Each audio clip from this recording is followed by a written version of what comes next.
Welcome back to the Chow Time Pod. It's your host, Red. I got a video today from MTR. It's actually MTR and the lead attorney, and it's the lead attorney explaining what a prenup is and how to get it ironclad.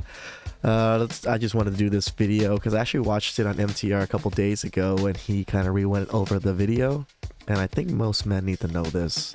Actually, all men need to know this. So please like and subscribe down below. I'd really appreciate that. And let's get to the chow. It's chow time. Further ado. So the only advice I could give you would be, speaking to what MTR talks of in terms of the exit strategy, how to get out. Your number one, really your best, and let's just be honest, maybe your only source of protection, which is good enough to be honest, is a prenup. You absolutely need a prenup. Prenups work. Now, what's a prenup? A prenup basically is just a contract, guys. It's just a contract that your attorney should draw up. And if I could just speak to you for 3 or 4 minutes, I can tell you how to get an ironclad prenup. You only need 4 things. It's not like you need a bullet point 17 point list of how to get a bulletproof prenup. It's not true. You only need 4 things. And I'm going to assume you're in the United States. I'm going to assume that. This is a little bit sped up too. So if you guys needed to slow it down, you maybe slow it down. But yeah, it's a little bit sped up. First thing you need an attorney. You really, really need an attorney to draft your prenup. Some of you guys will cheap it out, of course. You know how we can be. And you will try to draft your own prenup. It'll probably get thrown out. I don't know what to tell you. Now, you'll hear in the red pill community that prenups get thrown out all the time. Now, that's not true. But do prenups get thrown out? Have there been prenups thrown out? Absolutely. But you can't stop there. You got to ask why. That's the one question. Whenever you hear anybody in the red pill community say prenups get thrown out, just ask them. Just say, okay, why? They won't be able to answer. Right? Oh, judges don't like them. That's BS. The reason they get thrown out depends on the individual prenup. So Steven Spielberg's prenup got thrown out. Right. And he had to pay millions of dollars. People in the red pill community, oh, look at Steven Spielberg. Why did his prenup get thrown out? That's what you got to ask, right? Remember? You got to ask why? Oh, well, because he wrote it himself on a napkin. That's right. Your boy Steven Spielberg, he wrote his own prenup on a damn napkin. How is it not going to get thrown out? My prenups are 20 pages, right? So like 20 pages, get your prenup drafted by an attorney, and a prenup is a contract. That's like you trying to remove your own spleen and you're a mechanic. Or that's like you trying to fix your own, motor, your own transmission, and you're a dentist, right? Get the person indicated for the job to do the dang job. It's not like a prenup's going to cost you 15 grand. A great ironclad prenup can cost you 2,500, 3 grand. 3 grand is nothing to divorce, guys. I thought it was more actually until he said 2,500, 3 grand. But if you want like an ironclad, he also explains you need another lawyer. But 3 grand is actually not bad to protect yourselves, men. I think all men should be looking into this. And look at the lead attorney. I'll link both of them down below. I love the lead attorney also. I'm big in the black manosphere content stuff. Again, I'm not black, but I love the creators in this space. So nothing to pay 30 grand in a divorce. So just pay 10% and you don't have to worry about paying the 90%. Now, if you want the gold standard, get your prenup drafted by 2 attorneys, one attorney that represents you and then another attorney to represent your spouse. Why?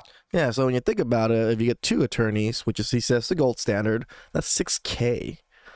I'm not saying $6K isn't a lot of money, but $6K to protect yourself so you have your assets after something happens, I think it's worth the money. Because if I get married and then let's say Michelle is my wife and then she divorces me, what is she going to say? She's, oh, well, the lead attorney had an attorney and his attorney drew up the prenup and then he just gave it to me. But, I've only got a high school education and I didn't read. I got some college and associate's degree. And that makes sense. That makes sense why you would want to get her an attorney too. Yeah, because if you have an attorney forcing someone to sign something without an attorney, it does seem a little bit off balance and power. I didn't really read it and I didn't understand it. And it was all these legal terms and all these legalese. Shout out to HexGP. I was going to make that joke, but I just let it slide. I didn't understand it. So there are some judges that'll be like, hey, the balance of power was too unfair. The lead attorney is an attorney. The lead attorney had an attorney. And Lord Michelle didn't have an attorney. So because of the balance of power, I'm going to throw it out. But if Lauren had gotten her own prenup, her own attorney, what would that attorney have done? The attorney would have negotiated with my attorney. So it would the contents of the prenup would have her interest represented in it. Then Lauren's attorney would have read the prenup to her, page by page, paragraph by paragraph, clause by clause. How does that? I didn't know lawyers did this. I've had many lawyers before. I don't think they've ever read anything to me page by page, clause by clause before. Help you? Well, now Lauren can't come back and say, oh, I never read it. Your attorney read it to you. Oh, I didn't understand it. Your attorney explained it to you. Now she doesn't. It makes so much sense. So again, get an attorney. Don't write no shit yourself on the back of a napkin. Yeah, seriously. And pay extra to get her an attorney as well. And document everything. Yep. Document that it was read out to her. Shit, film the occasion. Right?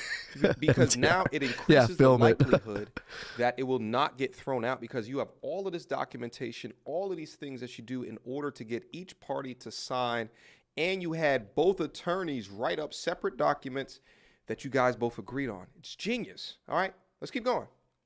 And have a leg to stand on, right? So at least get one attorney to draft your prenup, but get two. That's the gold standard. Attorneys are not going to put in the BS that you guys try to put in that get your prenups tossed out, right? Some of you guys will say, oh, well, my friend's prenup got thrown out. But you want to ask why. But if you ask why, what would he say? Oh, well, because I wrote it myself and I put in there that, if she cheats on me, then I get custody of the kids. No judge on earth is going to grant that. You can't, there's no title to kids. There's a title to cars. There's a deed to a house. You can't transfer title to kids. Kids are human beings. That makes sense. You can't write in a contract. Yeah, you don't own your kids. So. Who's going to get title to your kids? Of course it's going to get thrown out. Or you'll say, okay, well, if I decide to divorce my wife, then she can keep the kids, but I don't have to pay any child support. An attorney's not going to put that BS in there. You guys try to be slick.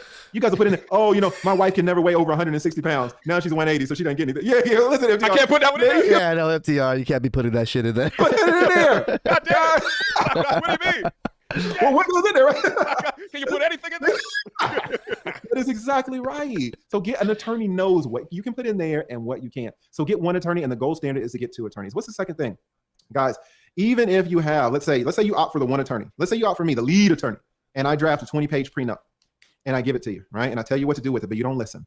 So you don't give it to her to sign. You kind of sit there and wait on it. Now, guess what? Now it's the wedding day. You're standing there at the altar. You're outside, beautiful sun. You're out there on the lawn. Your fiance, your bride's parents are there. They flew in from Chicago, right? All the bridesmaids flew in. They all got their matching dresses. They got the shoes. They got the hair, all the makeup, all of the costs associated with that. You got the reception hall waiting for you. All of the food. The flowers alone cost $7,000. Jeez. Right? All the hotel rooms that everybody booked to come in to see your wedding. And you're standing there. The little 6-year-old girl's about to run out with the damn pillow and the rings. And then what do? You whisper to her, hey, baby, listen, sign this 20-page document right quick. And she's standing there. She lifts up her veil like, what? Sign it right quick. What is it? It's the prenup. What do you mean a prenup? The pastor's right here. Just sign it right quick. She's like, I can't sign this. And what do you say? You say, oh, okay, well, if you don't sign it, the wedding's off. You say the wedding's off after you pay $30,000 and her family's there, her friends are there. That's what you guys do. You try to trick them. you try to put pressure on them. Well, guess what's going to happen? She's going to be there. She's going to be crying the mascara, and she's going to sign your damn 20-page prenup. But watch what happens in 7 years. Watch what happens in 7 years when she gets it thrown out.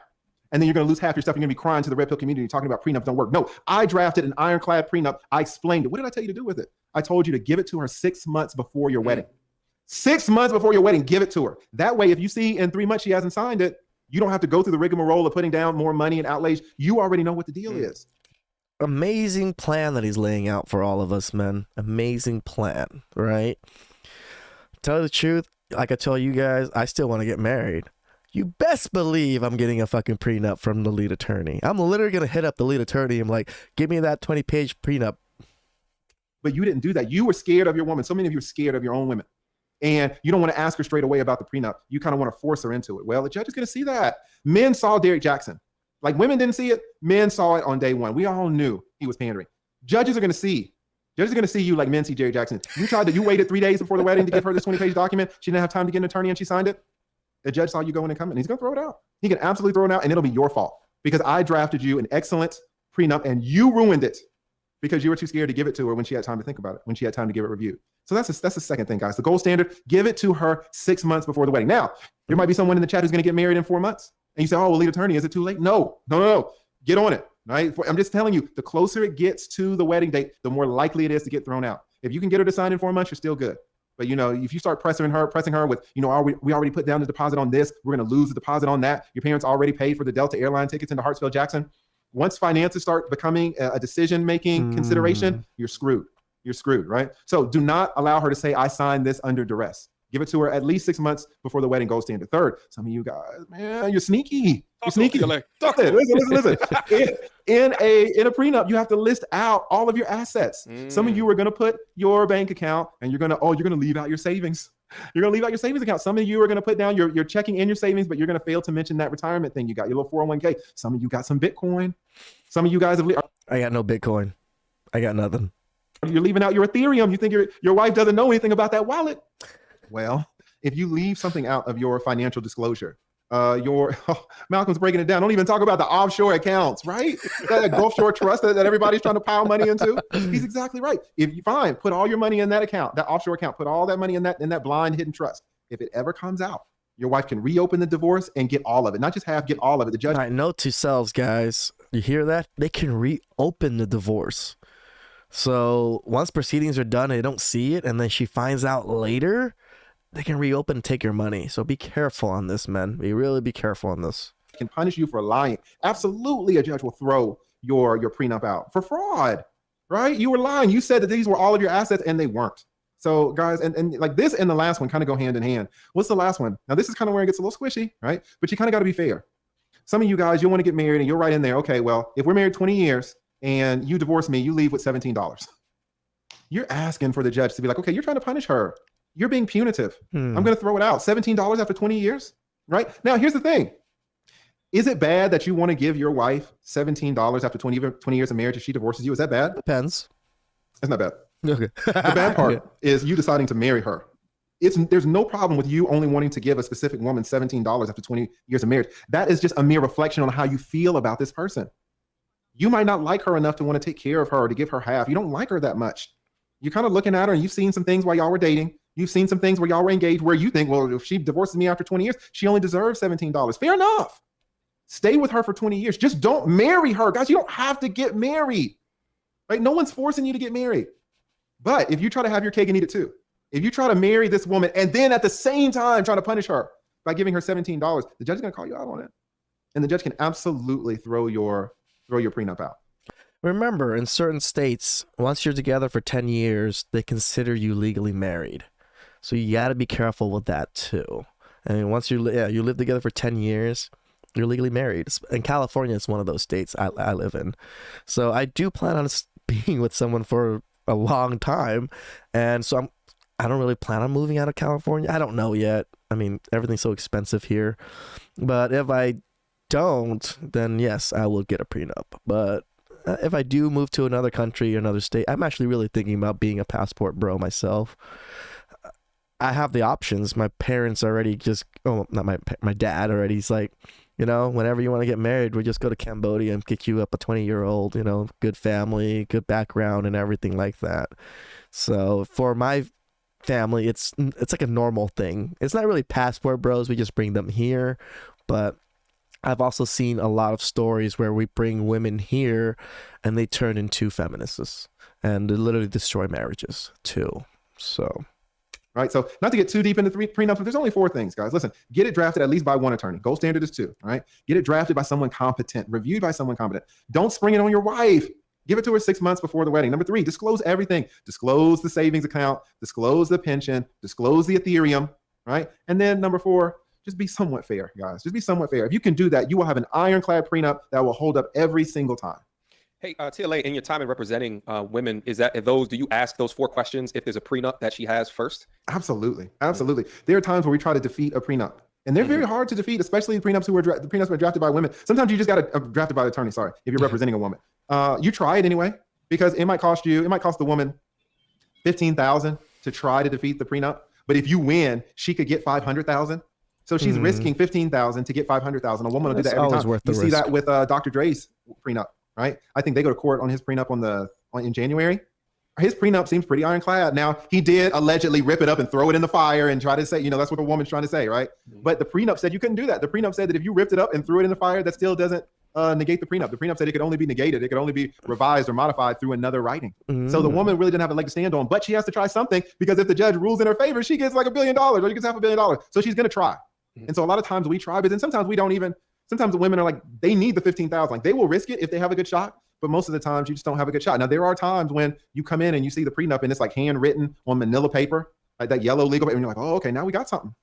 But usually the prenups are drafted. The prenups that I see are usually drafted by attorneys, and so they're hard to get around. Usually we try to negotiate them a little bit, say, okay, what if we do this? What if we do that? Try to modify it a little bit. But if we can't reach an agreement, the judge is just going to follow the prenup. Shout out to the lead attorney again for coming through to drop fantastic gems, and as well as bring us all a little bit closer to the truth. I know within the space, there's often a lot of talks regarding prenups and how well they hold up in court. So I'm so appreciative that we have an actual divorce attorney come through and give that information. All right. I know at the end of the day.